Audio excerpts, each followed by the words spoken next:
Good afternoon, everybody. It's Close of Business Tuesday, and we've got quite a power-packed show for you today. I shouldn't say power-packed because Texas is short on power right now. That'll, of course, be one of the things that we talk about. Before we get started, I just want to say this has been hard on so many people, what's going on in Texas and Oklahoma and other places across the country. And so our thoughts are with everyone. And hopefully this will be behind us pretty soon. Here's what we're going to do today. We'll start with Mike Bradley and do some of the macro. We're right in the middle of earnings, and I know Mike has got some thoughts for us there.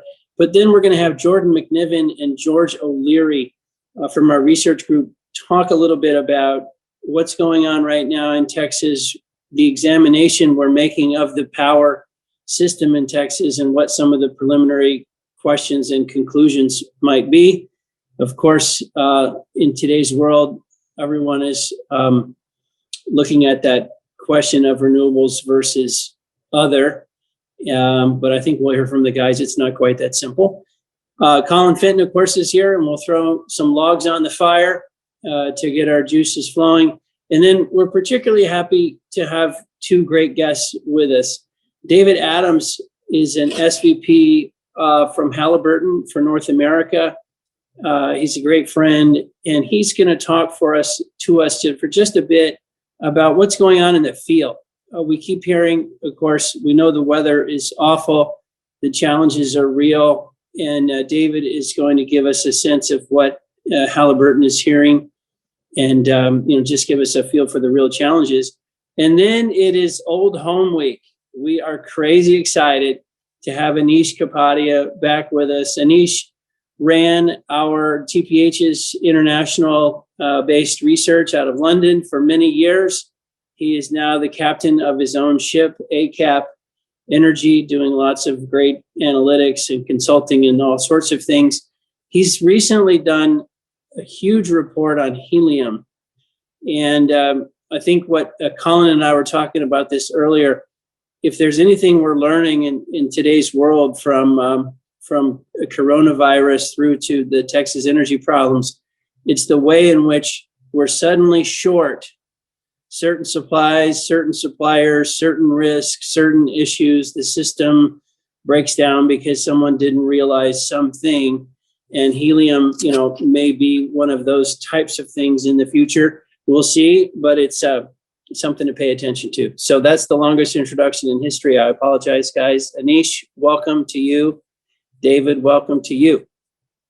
All right, let's get rolling. Mike Bradley, what's going on that screen, and what would you tell us about earnings or anything else? Yeah, Maynard, it's been a pretty wild couple days here. Obviously we've had this winter weather hit Texas pretty hard. Power prices are going crazy. Differentials in the mid-continent on gas are going crazy.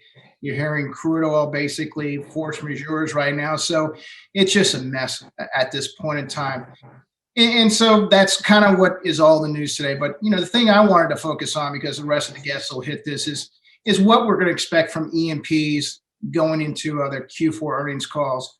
We've got names like Devon tomorrow, Continental tomorrow reporting, some heavyweights in the large cap names, and people want to understand what they're going to talk about, and I think 3 or 4 areas are going to be talked about. First is going to be DAPL.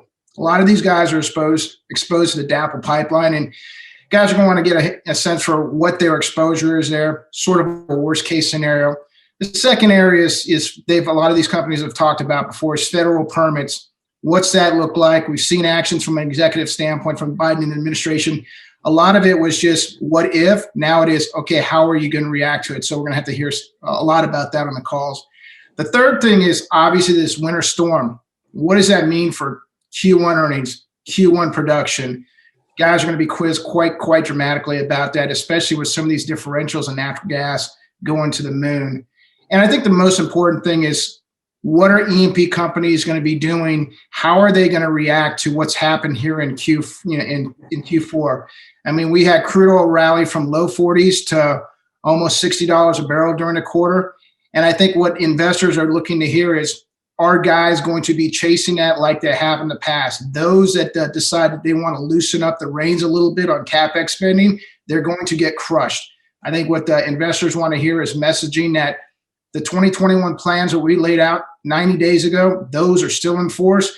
And any excess free cash flow that we've got from these higher prices are going to go directly to debt pay down or back to share repurchases or variable dividends or just returns to shareholders. Those that talk about that are going to be rewarded. Those who do not, those who basically start to creep up their CapEx are going to be penalized pretty handily. So that's kind of what we're listening for. We're getting into the earnings season right now this week and starting next week. So it's going to be pretty interesting.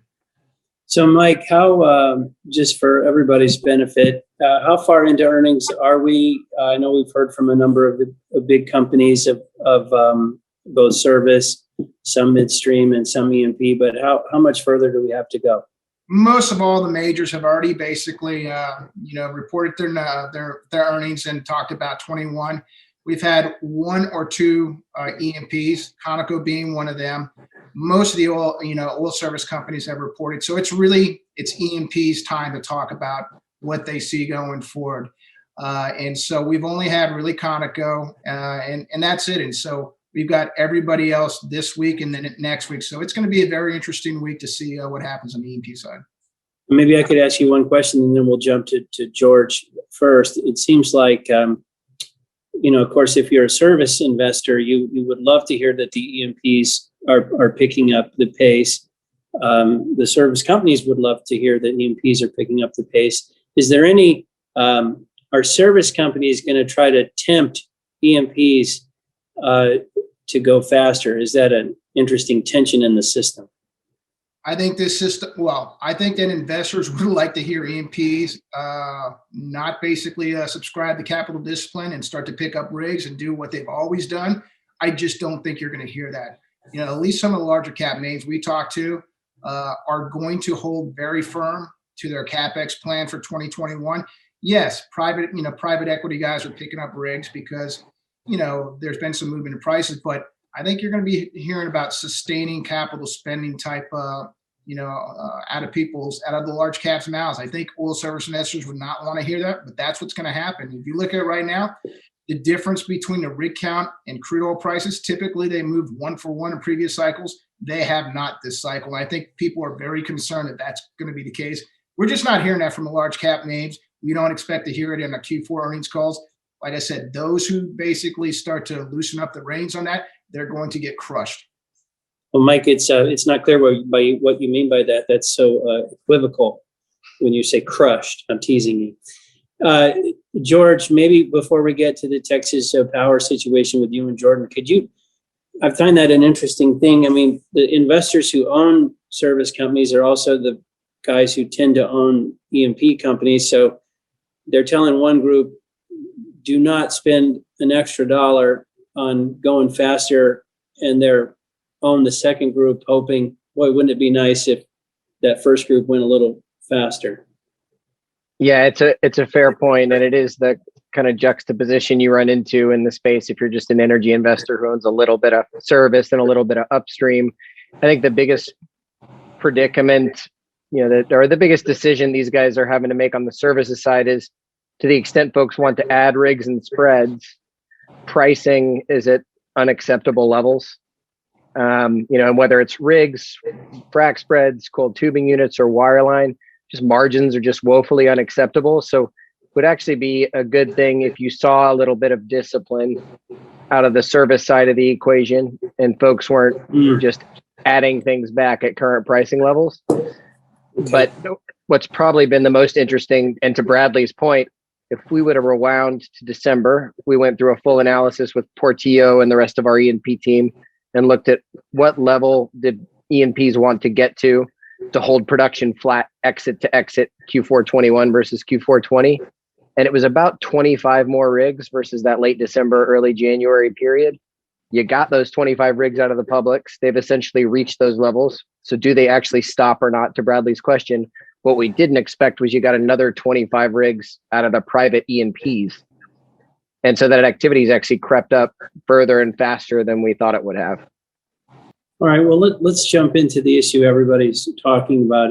It seems like as I think with the Biden administration coming in, with the green energy on everyone's mind, and I also think with the problems that California had last summer, now here we've had this Texas situation, which is, first and foremost a human crisis situation. So it's a safety thing for so many people, but it also quickly becomes a policy thing. And what are we doing? And who did wrong? Who did what? And why didn't we do this or that? Would you mind, George, just kind of framing up for our audience on what people are debating? What's the broad outline of the discussion right now? Yeah, so what you've seen in a number of headlines, and it's fairly polarized depending on which publication is publishing it or who's authoring it for those publications. But you see a lot of people pointing to power outages from dispatchable power. So think coal and natural gas as the primary crux of the problem. And you've seen other folks point to it's the intermittent generation that you've put into the system. And best we can tell, and we'll get more data in the days and weeks that come. But you shouldn't really be throwing stones at any one bucket. There was thermal power that went offline, non-winterized plants that weren't insulated, that didn't have proper boiler systems in place, that couldn't run. And then you also had a good data point from a power trader I was speaking to this morning. So if you look at 2020, you had about 7.5 gigawatts plus of wind that ran on average. And yesterday, you only had about 2.5 gigawatts of wind. So a 66% drop, 67% drop on the wind side. But the lion's share of the power generation in Texas, 50+%, from a capacity standpoint, is natural gas. So clearly there were failures on that front, and there were coal plants that also didn't run. This is really just kind of an unprecedented weather event that really stressed the system. And I'm not sure you can throw stones at any one piece of the puzzle. I mean, you mentioned this earlier. There was even some problems with nuclear, as I understand it. So almost every flavor was having some kind of issue in these types of conditions. Correct. And we just, the reserve margin, just think about that as your kind of flex or excess power that you have when you have these kind of spiky type of events. Reserve power is actually lower than it should have been in 2021. And some of that's actually driven by COVID. So another thing you could partially blame on COVID, we didn't get as much power added as we intended to in 2020, but we did retire the plants that we intended to retire, mostly coal plants that are woefully underutilized and not generating a return. So maybe, Jordan, let's get you in here. I mean, it seems like one thing that is to blame, perhaps, is whether it's California or Texas or anywhere else, is we've taken our eye off the ball in terms of the reliability of energy systems. And we've been focusing on flavors and, been thinking about some other things, whatever those flavors might be. It just seems like we're not as a society as tuned into reliability as we need to be. Jordan, do you think that's fair, or how do you see this unfolding crisis? And by the way, you're in Calgary, so I can't spook you by saying, it got down to 10 degrees last night. You think that's like tennis weather up there? That's true. You guys almost got as cold as we did, though. Of course, the big difference here, I think, it's probably half a standard deviation outside our normal weather, and it's probably more like 3 outside your guys. So to George's point, the infrastructure is just set up differently up here. You have insulation and you have heating and all those things that keep the assets running, through this kind of an environment. But I think what we went through is a good reminder of the issues that can arise and the massive demand spikes that can arise, and the need to be able to meet those to keep everybody safe. And you saw California this summer, they kind of walked back on some of the gas plant retirements that they were looking at. I think they kind of realized, having a little bit extra power, just, sitting there for when you need it maybe isn't a horrible thing. And I hope that we have some of those discussions as well, and it might start to get people thinking differently too about, some of these gas pipeline expansions that are tough to get done as well. But, it's been certainly a crazy week in gas land. We've seen, I saw Chicago City Gate hit $125. I saw prices in Oklahoma that were 500. I'm hearing they're 1,000 today. And so it's kind of your classic deliverability issue. You get these massive demand spikes, and they just don't have the supply to meet it. And so, of course, first year economics, you get a bunch of of demand and not enough supply, while price rises to try to destroy some of that demand. But the issue I think that we can all relate to is none of us are willing to turn our lights off or turn our heat off. And so the demand is just really, really inelastic, and it's really tough to destroy. And so you get these, these crazy price spikes. And that's before we touch on other issues that come with cold weather, freeze-offs, depending on the data site and the time of day you look. We're looking at 10 to 15 BCF a day of freeze-offs, which is just an enormous number. And then on top of that, we have pipelines that are putting out FM notices because their compression stations are down. I've seen pictures of gas plants that aren't equipped for this weather, that have icicles hanging from them. And so it's just really a combination of a whole bunch of factors that lead to these crazy spot prices that we all see.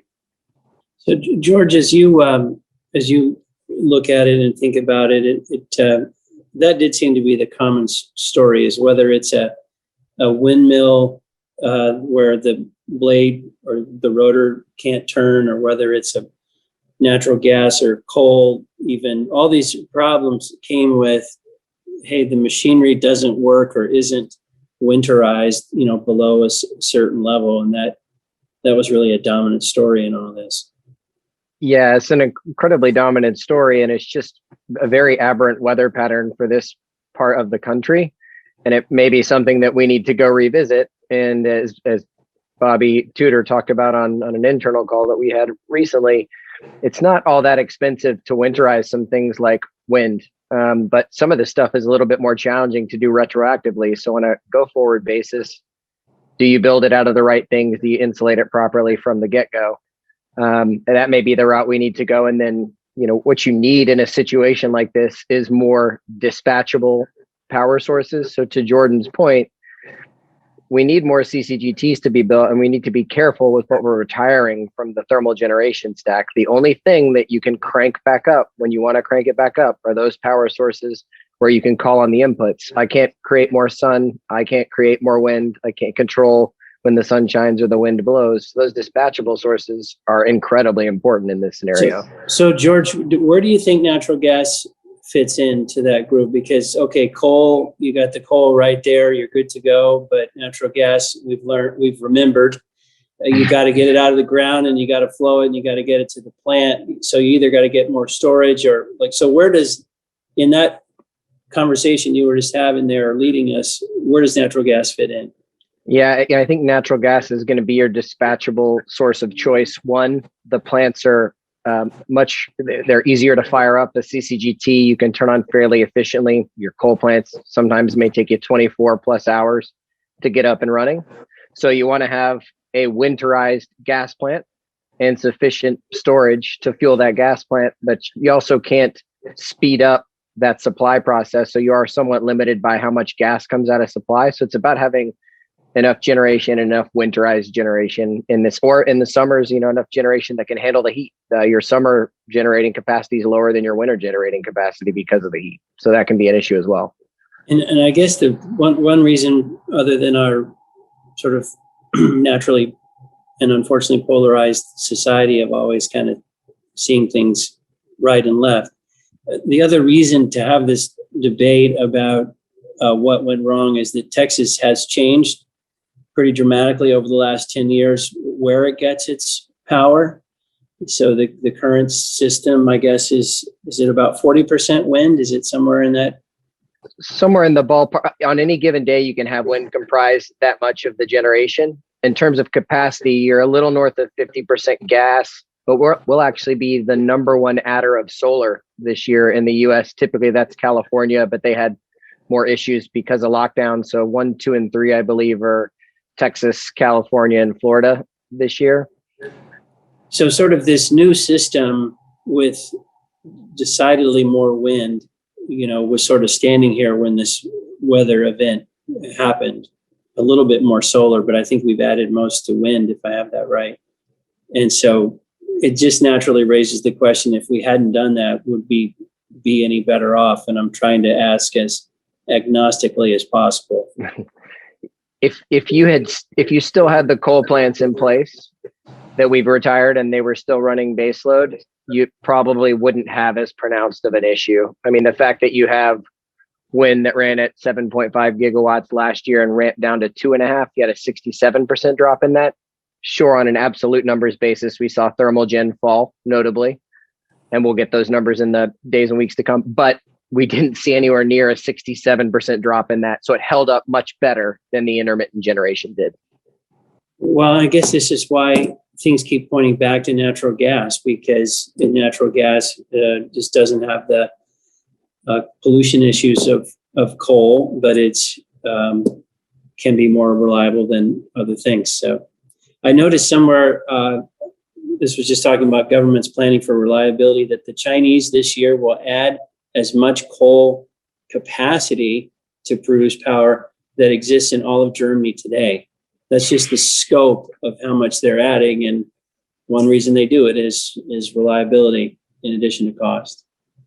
It's reliable and it's cheap there, that's for sure. All right. Well, we're not predicting a coal comeback on the show just yet, but thank you guys for giving us a feel for all that. It's obviously not, it's complicated. David Adams, we've got you. And when it comes to the issues in the field around oil and gas, and I mean, first of all, thank goodness we have Halliburton and other companies, all your people out in these out in the cold weather, trying to keep the rest of us warm. So let me first of all say thank you to you and your team, and thank you for joining us. What would you tell us about what's going on in the field, David? What you're hearing, how your team is faring, and just the big picture. Yeah, thanks, Maynard, and thanks again for having me. Look, I think I think Jordan actually summed it up pretty nice. I mean, the reality of it is what we're facing is an unprecedented weather pattern. And then quite honestly, the unprecedented weather pattern that we're facing primarily here in the southern states in Texas, Oklahoma, and Louisiana are just putting in, it's just, it's not prepared for that type of environment. So most of the challenges we have are just simply getting, things from point A to point B. And so that could be, frac crews, cement crews, whatever it may be, just getting them from point A to point B. And it's a function of road closures because the local infrastructure doesn't support, snow plows or de-icing or anything of that nature. And so it just makes it much more challenging and unsafe. And so it's really forced a lot of operations to shut down. But I think that's something that's definitely unique that the other panelists have discussed that's unique this time that we haven't seen before to this level anyway, is the rolling power outages. And when we're saying rolling, some of them have been out for days, not hours. And so, when you look at it, power plays a big part in what we do to keep our operations up and running every day. For example, sand mines. Sand mines need natural gas and they need power to help dry the sand before it's actually used in hydraulic fracturing.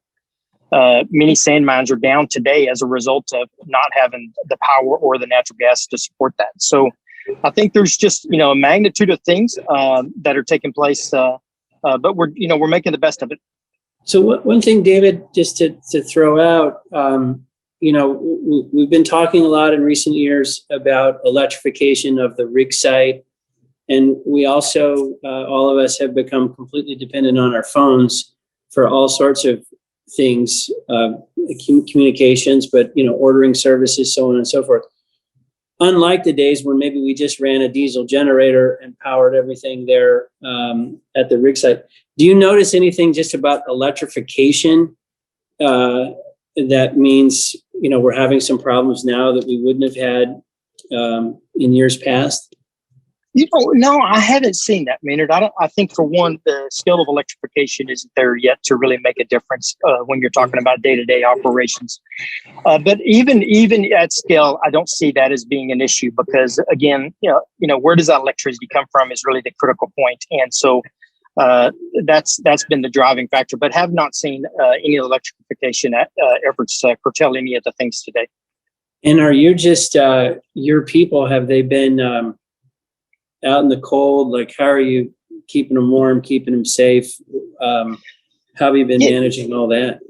So we have specific protocols. And so depending on what the temperature is, taking into effect wind chills and so forth, we'll have them rotate in and out. So some cases up in Canada here recently, we had where they were outside and exposed to the elements 15 minutes or less. And then we would rotate them in and out of warming stations, if you will. And so it depends area by area, but we have specific standards and protocols that we use to ensure that the safety of our employees as they operate. And are you optimistic things, it's 30 right now in Houston, which is it's balmy compared to what it was. Are you cautiously optimistic we can get people back on site, et cetera, here pretty soon?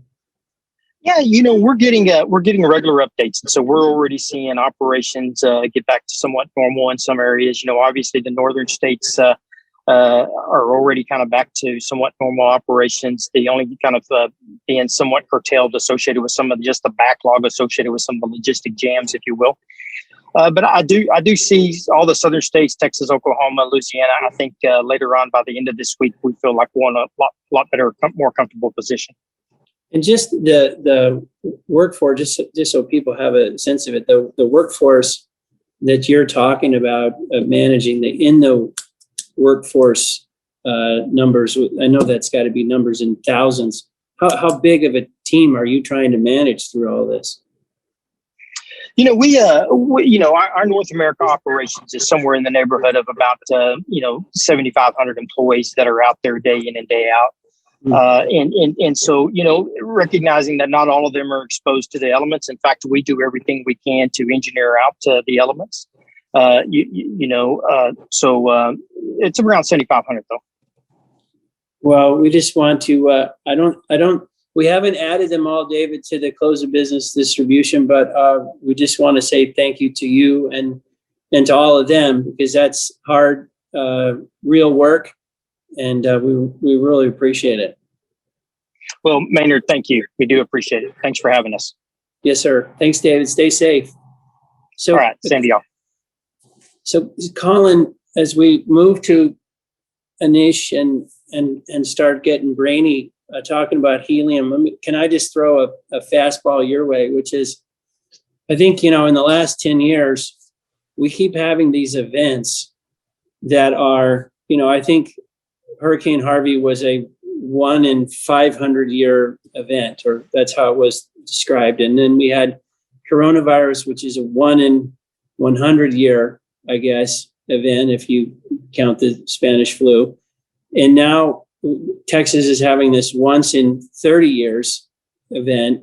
Do you think do we need a better risk committee that is thinking through the probabilities of these things and then maybe trying to get ahead of them? Or what do you make of is society underestimating risk, or are improbable things happening more often? Or are we sensationalizing everything and there's been no change and, welcome to, this is just the real world? What do you make of all this?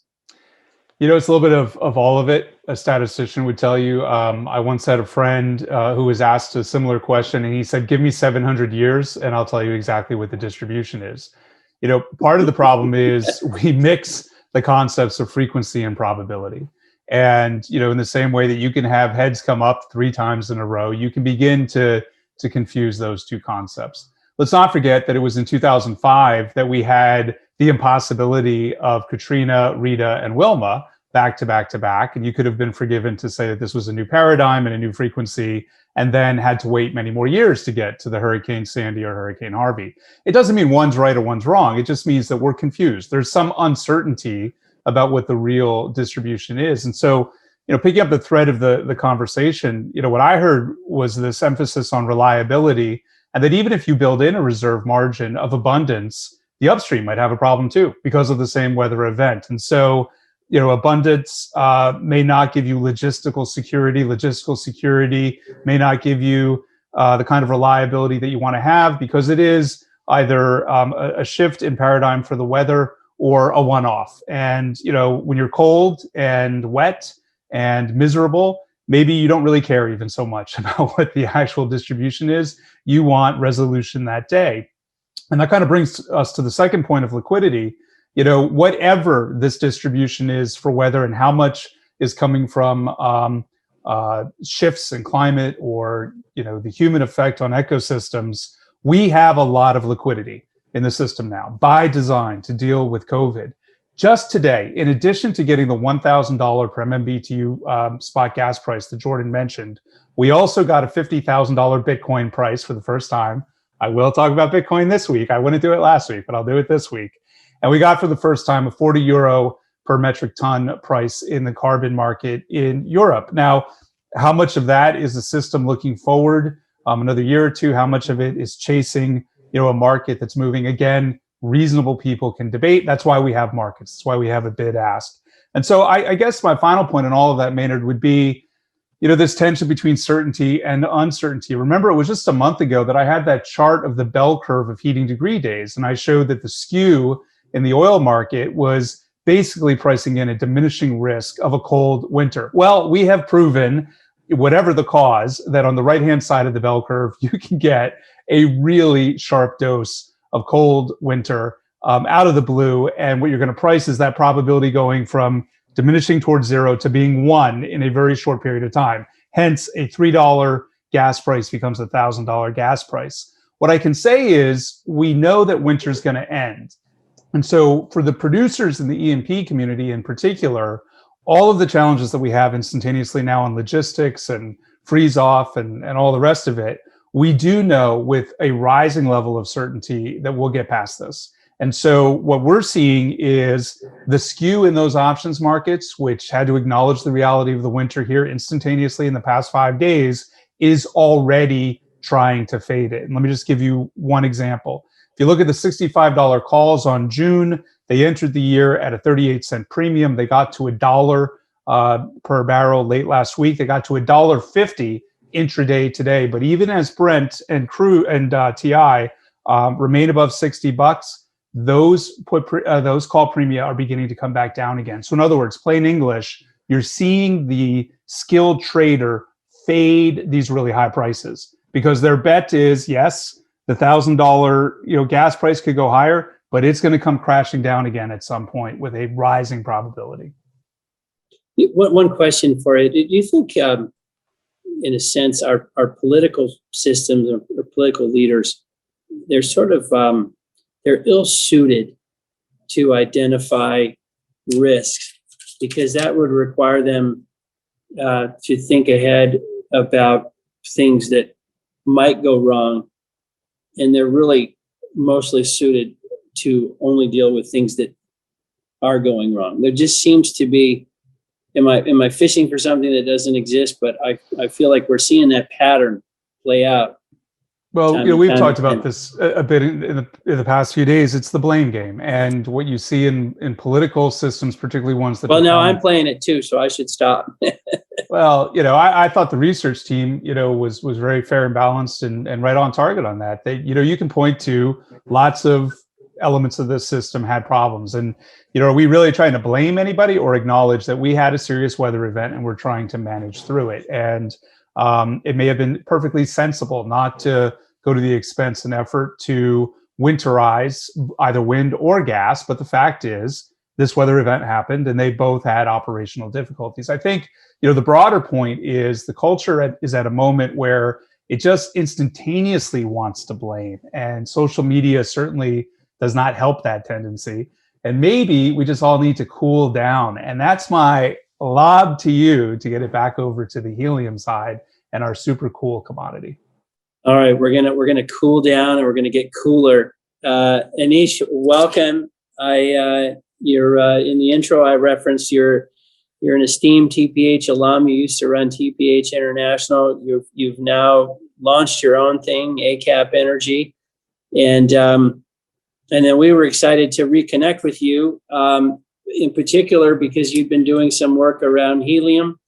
But you do a lot of work in the international arena. So let me just say, welcome. So glad to have you back. So proud of you. And why don't we dive in and let me start with helium and why you got focused on it and what you think the big picture is there. Yeah, thanks, Maynard, for that great intro. And great to be back amongst friends. It doesn't feel like it's been a long time since I left all you guys. But yeah, so since I left, I've started up my own consultancy, been spending a lot of time on the traditional oil and gas space. But more recently, I diversify a little bit, like a lot of people in this sector, and started looking at helium. It's I got involved in it because there was a new listing of a helium exploration company on the UK stock market called Helium One. It's a company that's looking for helium in Tanzania. So kind of the new exploration space now is helium that's getting investors excited and interested. And it's a space where there is a bit of overlap with the oil and gas space, because the vast majority of helium is produced as associated helium alongside natural gas. So there are, although the uses of helium are very different, it's not an energy source. The way that it's extracted and the companies that are extracting it tend to be similar companies to those that are working on the E&P side. So maybe, Anish, for our audience, you do a really good job of this in your report, but would you just take a minute and describe helium? It has some really unique properties that I think, other than the birthday party balloons that we're all used to, there's a lot more going on there. So let me ask Anish to do that for us. Yeah, sure. So I didn't actually bring any helium with me to sample today to give you a nice high pitched squeaky voice. But I think most people know they associate helium with party balloons, but the main uses for helium are in MRI scanners, so that's probably the largest use worldwide. There's other kind of uses such as semiconductors. It's essential for the process to make those. It's used in a variety of different spaces. A lot of high-tech industries, a lot of high-tech university research requires helium. The space industry, that's a big potential growing industry, is required for cooling. And the thing with helium is that it has got some unique properties. The size of helium, the extremely low boiling point of helium, so it enables it to be used as a cooling gas. The fact that it can't be synthesized is quite important as well. So you have to actually find the helium. And although it's one of the most abundant gases found in the universe, actually on Earth it exists in extremely low concentrations in the atmosphere. It can be found underground, so it's produced from the radioactive decay of uranium, for example.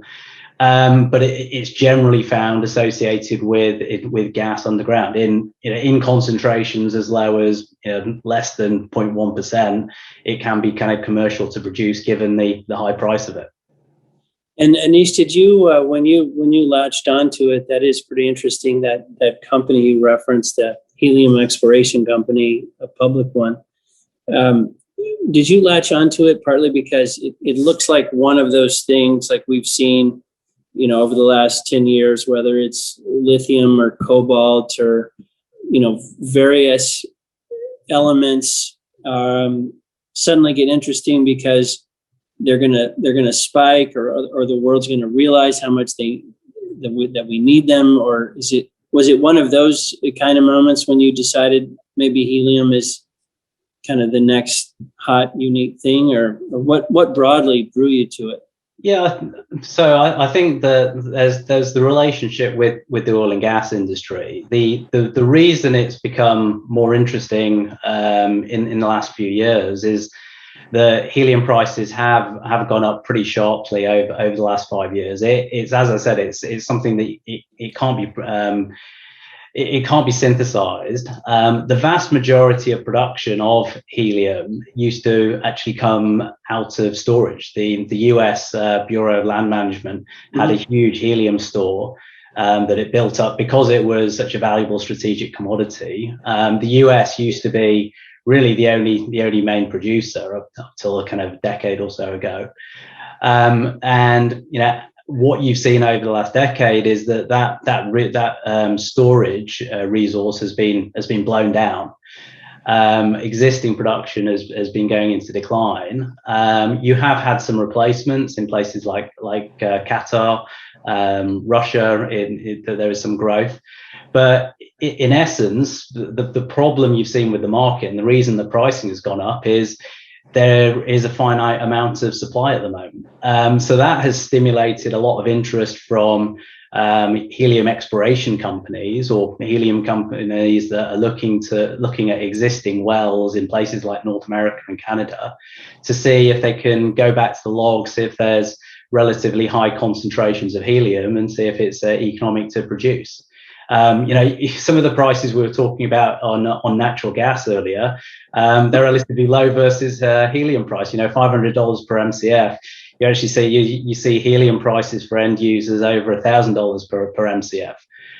So that's what's I think stimulated the interest from a lot of the newer companies that have come into the space. That there is that growth potential because there's a lot of growth industries, and the supply is limited. And you mentioned in your report, it's not something that its release causes atmospheric or other type concerns. Like it's a clean thing. It's not the ESG community has not zeroed in on helium, but I'm kind of putting words in your mouth. That you said it better in your report, but what would you say about that? Yeah, well, helium as a gas, it's inert, so it doesn't react with anything. It's extremely clean in itself. One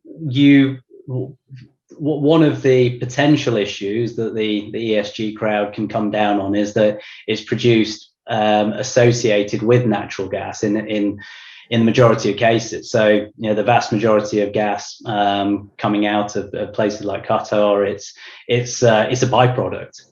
But there are companies now that are searching for helium, where helium is the main source or the main value-added element that's in the gas, mainly associated with nitrogen in most cases, which is another inert gas. So, if you're able to produce that helium, without associated natural gas, it's a truly clean process.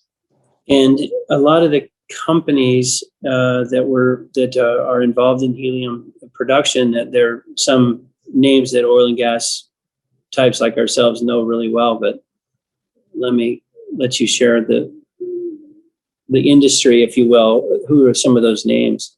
Yeah, well, it's a very concentrated industry, helium. If you look at it both from the producer side and the sellers of the gas, and I think one of the reasons that helium's this niche space is that it's produced generally by oil and gas producers. So the biggest are the US government, actually, through the BLM. Exxon produces a significant amount in the US. Qatar, the Qatar National Gas Company, and then Gazprom currently, and in terms of growth, those are the big players. And then the gas is bought by 3 or 4 big industrial gas players. So it's a real oligopoly over there. So you've got Air Liquide, Linde, and Air Products that really control the vast majority of supply. And as a result of that, because you've got very few players in the upstream and very few players in terms of the industrial gas side, it means that there's very little data. It's a controlled market. Generally, contracts for helium last 5+ years, maybe 10 years. Similar to the LNG market in that sense. But a lot of the contracts are very secretive. So, to try and get information on helium pricing is extremely difficult. Looking through your report, I was really fascinated by some of the other applications where you talk about Netflix uses it in their hard drives to help cool down those machines. You mentioned the Google project where they're going to bring internet to the world with balloons, and you also touch upon nuclear fusion. How do you think about that distance from where we are today with some of those applications and where maybe even next generation applications would be to take demand to a whole new scale? Yeah, so there's a lot of growth industries over there that you talked about, and I think one of the issues with helium at the moment is a combination of price and limited supply. So I've heard lots of stories that buyers of helium can't physically get supplies of helium because there's not any. It's not like oil and gas where you've got an OPEC or you can turn the taps on. The amount of helium that's being produced, all of it's being sold at the moment, and you've got the decline in that existing US supply. But there are some big growth areas. I think space is probably going to be one of the huge growth areas, with a combination of sending more satellites up into the air, with space travel on a kind of 5 to 10 year view, and even kind of going to the edge of the atmosphere and things like that. Using helium balloons, using helium and helium balloons is a way to do that. I think the high tech space, you mentioned hard drives, also semiconductors, fiber optics, all of those require helium. And so again, some of those industries are being held back by a lack of helium. I think one of the, if you're thinking very long term, there's been some recent breakthroughs in the fusion space, in the nuclear small reactor space. There's big potential demand for helium from those spaces if those applications can work. Now, you're talking 5, 10, 20 years for some of those, but certainly there's with the move away from fossil fuels, those are going to be certainly attracting a huge amount of incremental investment. Anish, you heard the lead in. We just need to know if we can use helium to winterize some of our Texas power plants. We need you right now. Yeah, it's very cold, helium. A lot colder than it is over there. So one question: if you knew that in 10 years helium was suddenly dramatically more important and topical and key to the world than it is today, is there one thing that you would point to as probably the best explanation as to how that happens? If the helium world dramatically changes, is there a single thing that might cause that? Well, I think on the supply side and the demand side. On the supply side, the thing with helium is that you can produce. There's no shortage of helium. It's like oil. It's what price can you produce it at?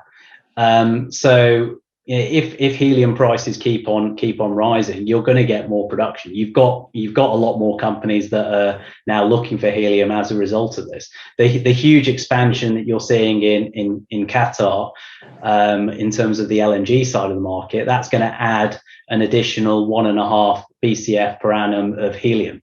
Now, the existing helium market's 6 BCF per annum. So there is potential for some significant growth in the market on the supply side.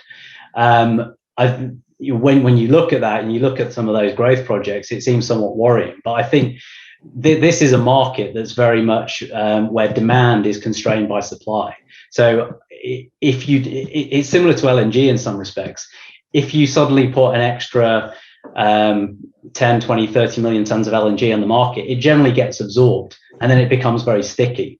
I think you're going to see a similar thing with helium, that if you do see more supply coming onto the market, it will be very quickly snapped up, and then that will be the new kind of base supply level. Jordan, let me let you jump in here. Helium, is that a topic that's come up before, or do you see some analogies, or what would you add listening to this? Yeah, it's kind of a new one for me too. It's been fascinating to sit and listen to. The one question I have is, as we were going through, is what do the economics of kind of storage and transport look like? Obviously, getting some of these lighter gases, and that becomes quite costly, and regional production becomes more important. But I don't know, at the same point in time, when you're talking about prices, north of $100 per MCF, maybe storage and transportation isn't such a big deal anyways. Yeah, so the quantities involved in helium are a lot smaller than what we're talking about in the natural gas market. And I said earlier, it's a 6 BCF per annum market. Generally, helium's transported in 1 million cubic feet cargoes in an ISO size container. If you're thinking about the economics, it depends somewhat on where the helium's found, the concentrations. I've modeled out potential projects in Tanzania, and you can that works at kind of just over $100 per MCF. But you're potentially, you've got very high helium concentrations of close to 10% over there. For lower concentrations, you then tend to have associated natural gas or liquids that boost the economics. But yeah, in the scheme of things, the transportation cost is it's a minor aspect of the overall price. So Anish, what other? I know you look at a lot of things in the global energy arena. What are the other things you're thinking about? Because this was a fascinating one to latch onto.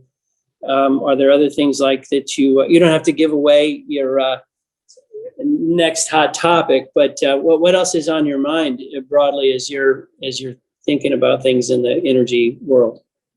Well, I listen to these presentations every week, and I think a lot. I'm thinking about a lot of the similar things, but a bit more in an international context. So I still spend a lot of time looking at the international E&P space. It's been horrible for a decade or so. Exploration's been pretty awful.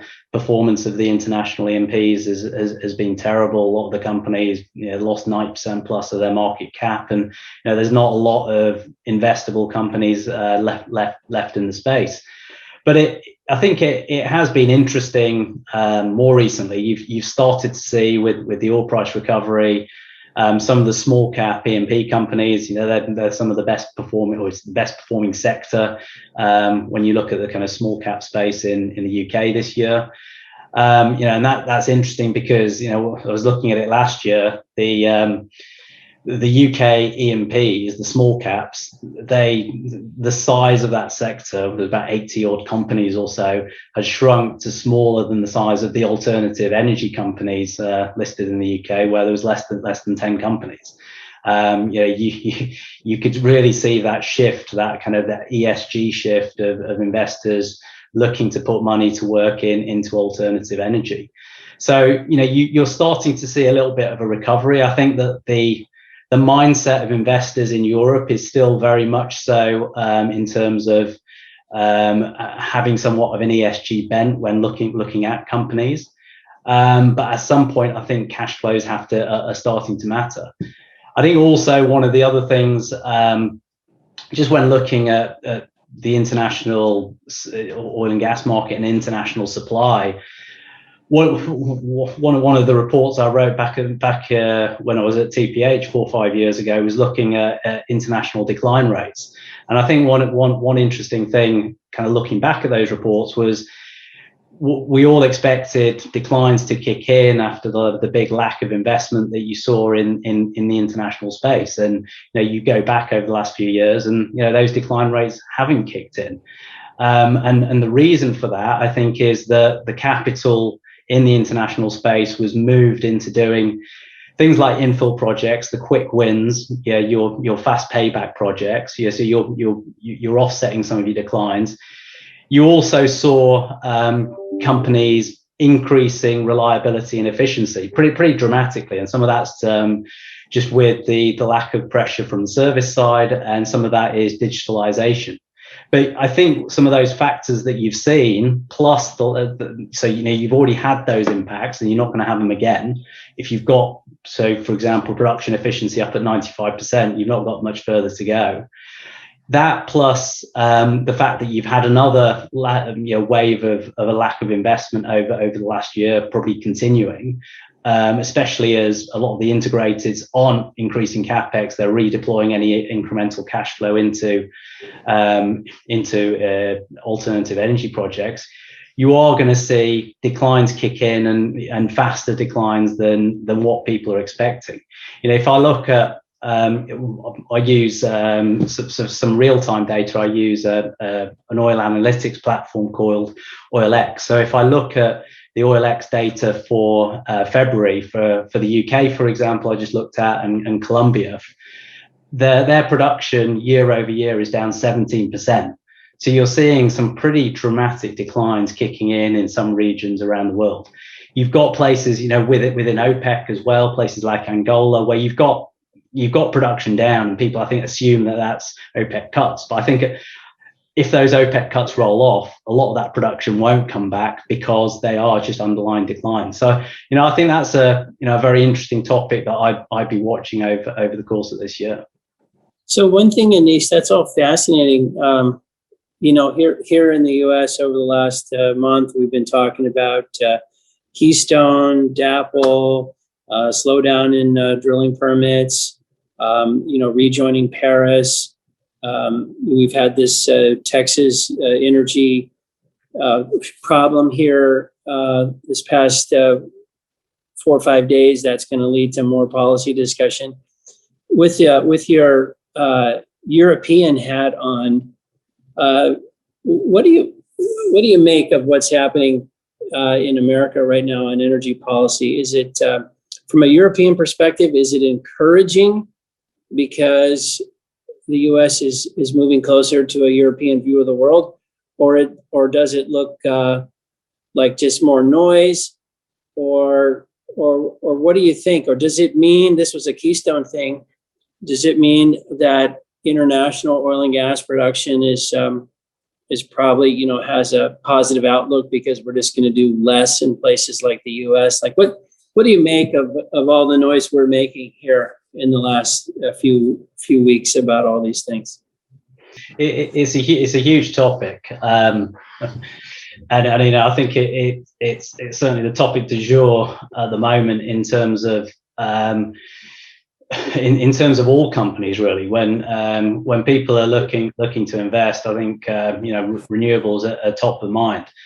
I think what the US has done is leveled the playing field a little bit in terms of Europe versus the US. But I think one of the things it could encourage is more investment going into emerging markets, moving away from the US. So the risk premium on the US has certainly gone up for oil and gas projects. So I think that's one thing to kind of look at. Mm-hmm. I think also from an investment standpoint, you did see it was very much certainly from the integrators. It was the integrators leading on renewable investments, and kind of the Exxons and Chevrons of the world and some of the E&Ps really not focusing too much on that.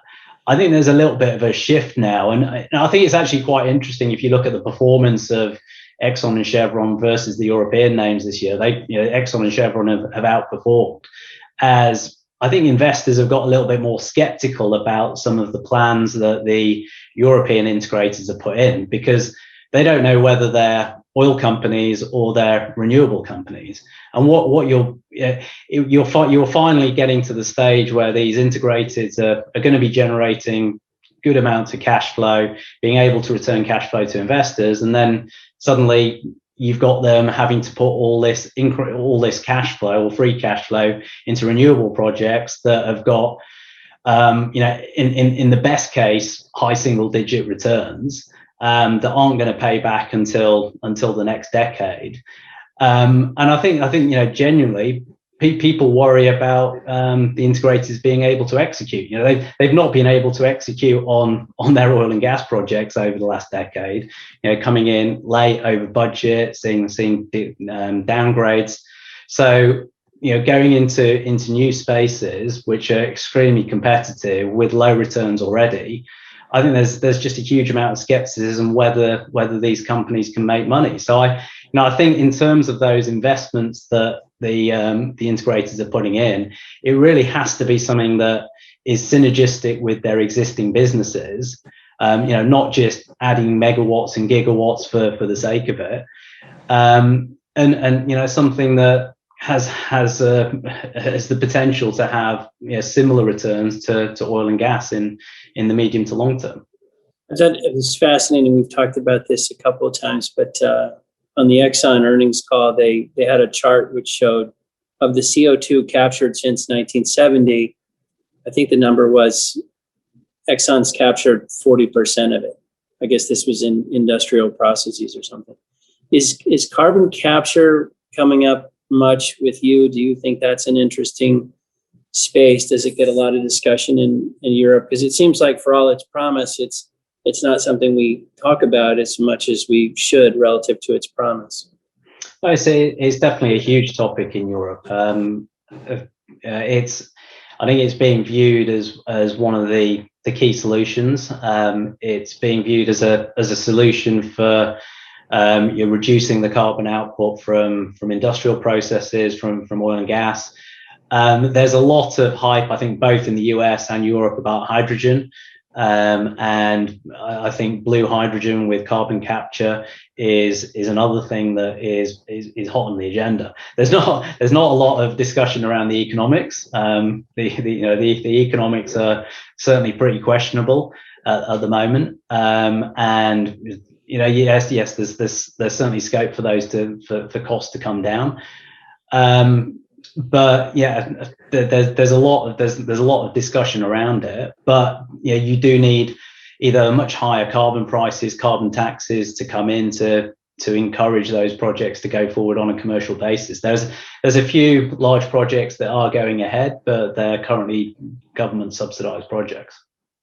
Well, Anish, I think we're bumping up on time, but the report is fantastic. We'll include in our blast a link to you so people can approach you if they want to get it. It's really top notch. And again, it's so fun for us to have you back and to see you doing so well. Anytime you want to come on Close of Business and talk about anything, you are always welcome, my friend.